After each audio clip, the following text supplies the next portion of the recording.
You don't have to be happy all the time. That's okay. Oftentimes, we put happiness up on this pedestal of it's the most desired state of I just want to be happy. I just want to be happy.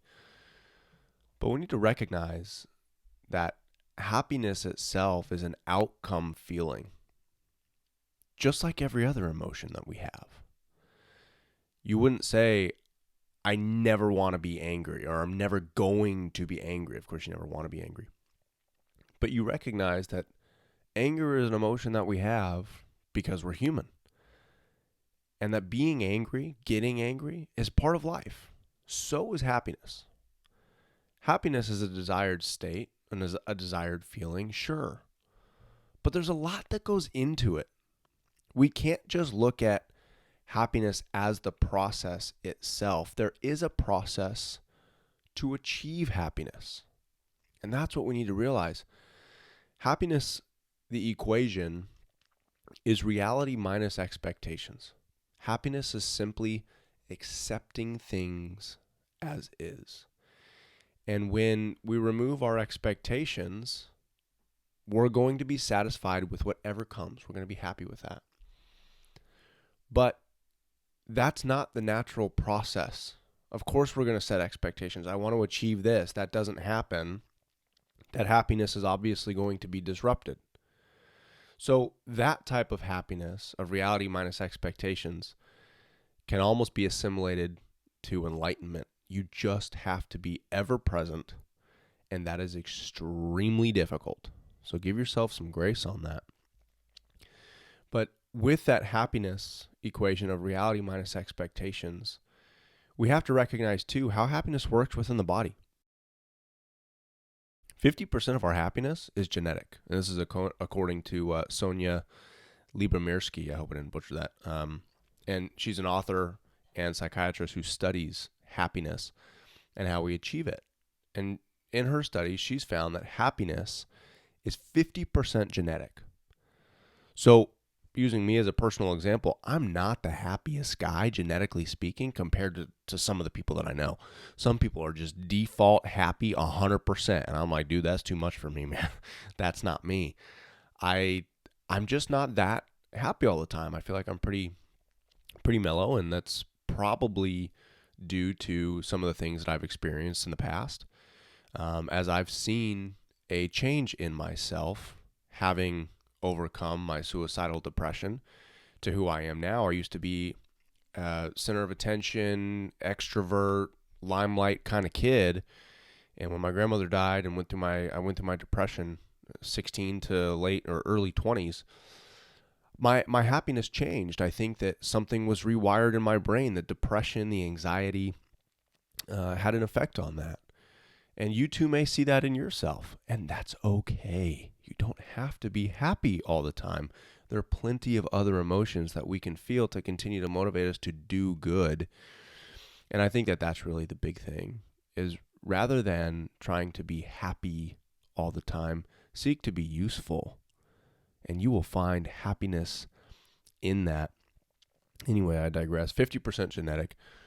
10% of our happiness comes from external factors. So nice car, nice home, all the luxury items that we get. That's the 10% external. And that's important. We need to reward ourselves with nice things. I get it. I like cars. I like watches. I like clothes. I get it. We need those things. They help drive us forward. But that can't be the end result of where we derive our happiness from. Because 40% of our happiness comes from within. It's our perspective, how we view things. Do we see what is happening to us in life, our reality, again, happiness, reality minus expectations? Can we view our reality as something beneficial to us, regardless of the difficulty level? Can we recognize that whatever happens to us is happening for a reason, and that there is something to be learned from this? That kind of perspective will allow us to achieve that sense of happiness much more regularly and much more easily. Is that right? Much more easily? Much easier. How about that? So we have to take charge of our perspective, because 40%, right? We can't control the genetic piece, we can control how we view the external motivators being 10% of our happiness and 40% coming from internal. So how do we do that? How do we manage that perspective? What are you doing to manage your perspective? Because what you perceive is what you believe is what you perceive, and then it's what you achieve. If you perceive the world to be negative, you will find yourself in a negative state. But if you can find the positive in all that you're doing, you will find happiness. Because again, happiness is an outcome feeling. We need to have a process to achieve that. And that really comes down to our perspective. What is within our control? Because if it's within our control, it's our responsibility, which is, again, scary but liberating because nobody else has control over that. Now we grasp that control, which gives us further control. So if we want to really focus on, I want to be happy, I want to be happy, I want to be happy, recognize who you are internally. What are your genetics? What are you predisposed to? Depression, anxiety, self-doubt. And don't hold yourself to such a high bar that you can't achieve it, because that will take you away from your happiness. Number 2, how are you perceiving life? How are you perceiving your reality? What are your expectations? Because of expectations or reality, only one of those is going to change. And it's not reality. It has to be your expectations. You have to align more closely with your reality to continue to drive forward with a good attitude. So that's number 2. Number 3, what are your external motivators? Because that's 10%. Are they achievable? Are they purely material? Once you get them, you get a high, and then you're like, I'm done with this. Right? We need to focus on what really matters. And that 10% really just doesn't matter too much. It is important, and I get that, but it's not nearly as important as how you see things, how you see yourself in life, and how you see life within you. That 40% matters greatly. I would also say the biggest thing out of all this, if you can't be happy all the time, which we can't, one of the biggest parts of your process needs to be gratitude, because gratitude is the overarching emotion and feeling that we can lay across everything. You're angry, you can still be grateful. You're depressed, you can still be grateful. You're sad, you can still be grateful. You're frustrated, you can still be grateful. Gratitude helps ground us in the present and realign our perspective. I do this with myself all the time. My wife and I have this practice that we do with our kids when we're end of the day sitting at the dinner table. We do one of two things. One, just tell me 3 things that you're grateful for, which when you do every day can be quite repetitive. So my wife, in her infinite wisdom, said, hey, let's change it from just 3 things that you're grateful for to 3 good things that happened today. And at first, it's kind of hard to find, especially when it's like, man, I'm frustrated with my job, or I got frustrated with my kids, or I'm frustrated with XYZ.